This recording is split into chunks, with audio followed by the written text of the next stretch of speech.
If my people, Bible reading,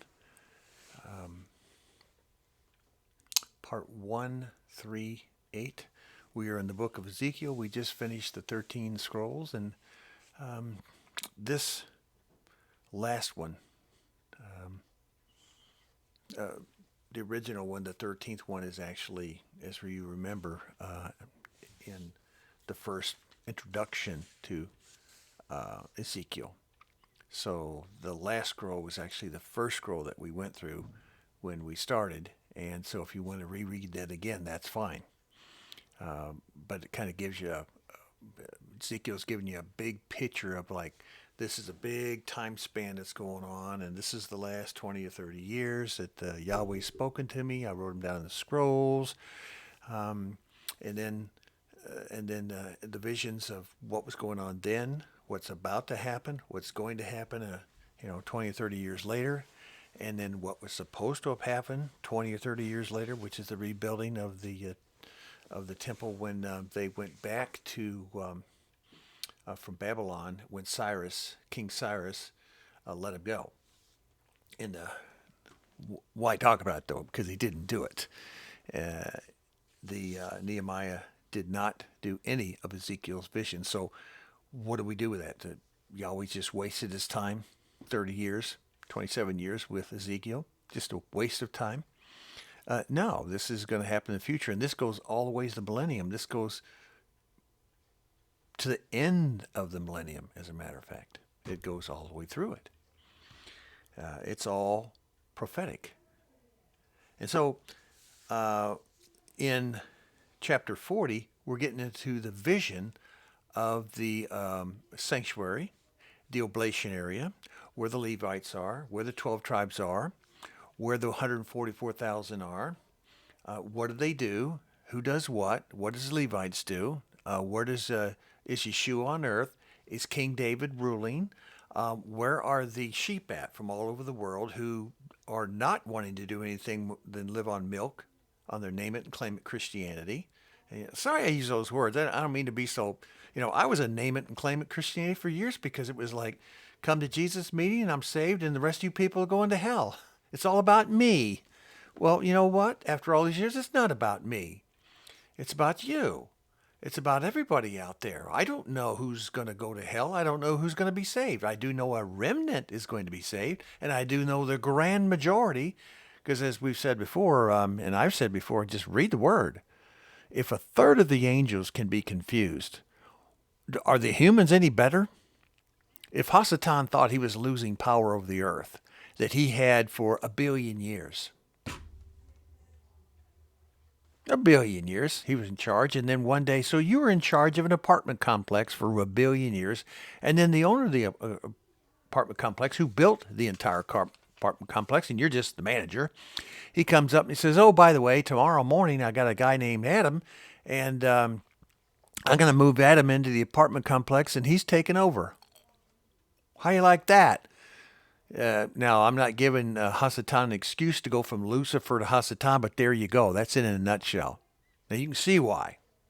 You'd be the same way if you were all into yourself, because after 1 billion years, you think you're pretty darn smart, because you come on the earth and you really screwed things up, and you can't create anything because you're not the creator. You're only a manipulator. And so you manipulate animals. I think I'll make dinosaurs. I think I'll make them flesh eating. I think we're going to have all kinds of stuff like gladiator battles. And we can watch this monster eating that monster and the sea monsters. And everybody's got great big teeth and everybody's huge. And little fish eat big fish, eat the smaller fish, who eat the smaller fish, who eat the smaller fish. Everybody's eating everybody. And Yahweh says, I'm going to fix this in 6 days. I'm going to put Adam in charge. So Lucifer's been a real jerkwad ever since. That's what he's been. And he's going to get his. And it's not going to be us. So this vision comes down. This is what's to be done. Cut it short. It's not done.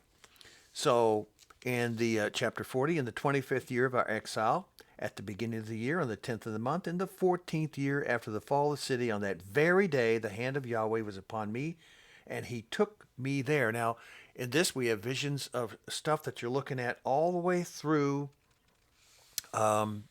to the end of Ezekiel, that it's what's supposed to be. It's built in earthly type measurements. It's measured with earthly type instruments. Even the angels, when you read it, are carrying, and even say it, I'm not carrying a heavenly measuring instrument. I'm carrying an earthly measuring instrument. So they came down there. So there's angels with them. They're out walking around. They're taking a look at stuff. And they're supposed to build things a certain way. And it's never done. And so when we jump, which we don't want you to do too much, because when you get there, it's going to be big excitement. But when you get to Revelation 21 and you see, it says, heaven and earth have passed away and has been destroyed. Now, most preachers, if they dare have the guts to read Revelation, they mention that as we're going to have a heaven on earth. Yahweh never promised anyone, Yeshua never promised anyone a heaven on earth. In fact, the millennium is not going to be heaven at all. It's going to be iron rod scepter rule. That's hard discipline. That's hard discipline for his believers. His believers are going to be corrected, and it's not going to be easy. It's going to be the way it is. So we're not talking about the evil demons out there and everybody's going to get it in the end. We're not talking about that. We're talking about you who believe. People need to read this word for what it is. Plan for the worst and hope for the best, but never hope for the best and not plan at all. You're in for doom. You're in for failing in your faith as it's prophesied. Many will fall from the faith in those days, not the evil people. The evil people have already fallen. It's you, the Christians. You are going to be falling from the faith because nobody like me has talked to you. And nobody like you has sat down and actually read the word. So it's your fault. And guess what? As we just went through the last two clippings, it's my fault too.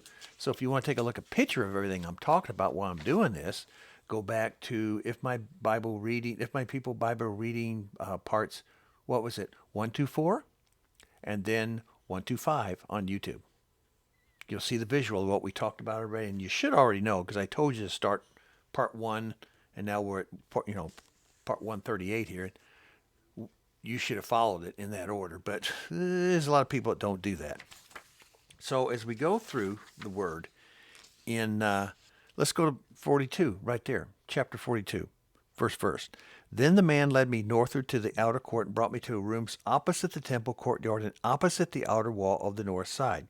Now compare this, everything we're going through here, to Revelation 21. 21 verse 16. Pay attention to that. It's all there. So is this going to be a supernatural building not built with human hands? Or is this going to be human hands built? We know this as we continue on. Chapter 43, verse 8. When they placed their threshold next to my threshold and their doorpost next to my doorpost, with only a wall between me and them, they defiled my holy name by their detestable practices, so I destroyed them in my anger. What are we talking about here? Tell you what we're talking about. There has been talk of building at the top of the dome of the mosque, right beside the dome there. Don't disturb the dome of the mosque, but we can build it right there. There has been talk of the city of David in the Ophel area, where the real temple really was, not up there at the top where the Roman soldiers, the walls of Antonia fortress and all that stuff. That is not true. Most everything that people have seen and gone through, and all these, when you go to Jerusalem and you take all these tourist crap, most everything you're hearing is a total lie.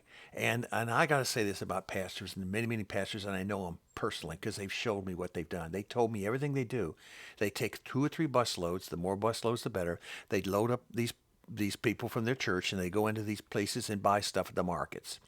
Then they take them out, put them on the bus, and the pastor goes back to bless the storekeeper. He goes back to bless the storekeeper. And guess what the storekeeper gives him?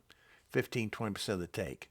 So he loads his wallets and his satchels and his suitcases with money, cash, that you just paid the storekeepers. So he was paid off and bribed to bring them to his business. This goes on every day in the markets in Jerusalem. When you Christians come along, you got sucked into a bunch of dumb sheep who think that this is a special thing from Yahweh. It's not. You're being told a pack of lies, and you're swallowing all the Kool-Aid. You're drinking it all, and it's really sad. And I have a personal communication and personal knowledge of this. In many circumstances, it's going on for decades. It's even worse today. So, isn't that something to know that? And if I hold it within me, it's my fault.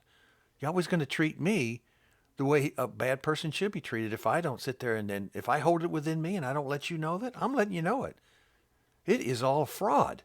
It is the city of Sodom and Egypt. That is the name of Jerusalem. And boy, they're living up to their reputation.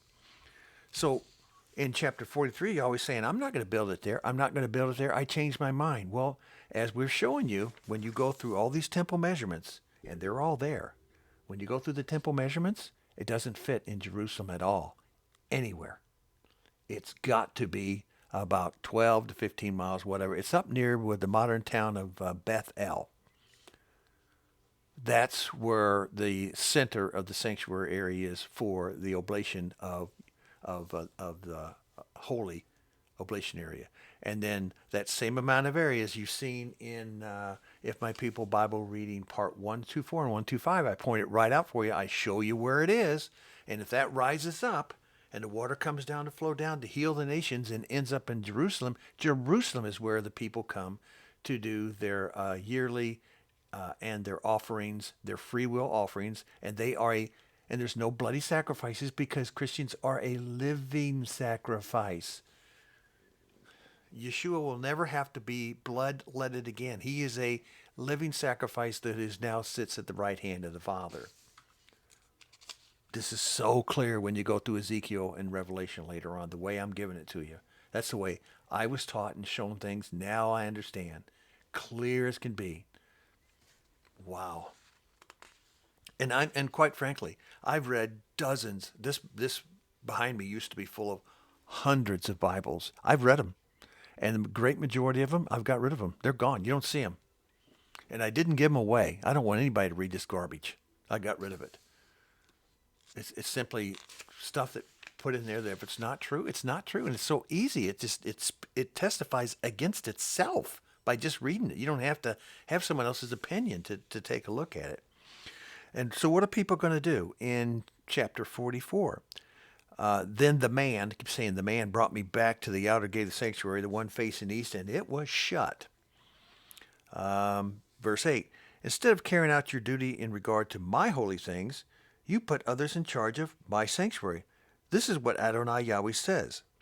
No foreign uncircumcised in heart and flesh is to enter my sanctuary, not even the foreigners who live among the Israelites.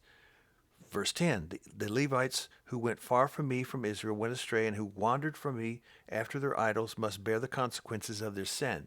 So there's sin and there's consequences to pay. So where's all that forgiveness that some Christians say? Everything's love and forgiveness. Verse 11, they may serve in my sanctuary, having charge of the gates of the temple and serving in it, if they slaughter the burnt offerings and sacrifice of the people and stand before the people and the servants. This is Levites. This is what's supposed to have been done. It wasn't done. And that was back in the times of the Nehemiah temple. The Nehemiah temple was built, which was inferior. It was so bad that even King Herod and the Romans, they allowed him to build a better one. King Herod's temple was magnificent. But it was King Herod's temple. It wasn't Yeshua's. And Yahweh wasn't in it. The Ruach HaKodesh, the holy Shekinah glory, wasn't there. We're going to go one more because we're going to not be able to do it in time. We're running out. I got like 15 seconds. So we got one more part, and then we'll be closing out in the book of Ezekiel and then kind of get you prepared. So remember everything we've done. Go back to 124, 125. You want to see the pictures.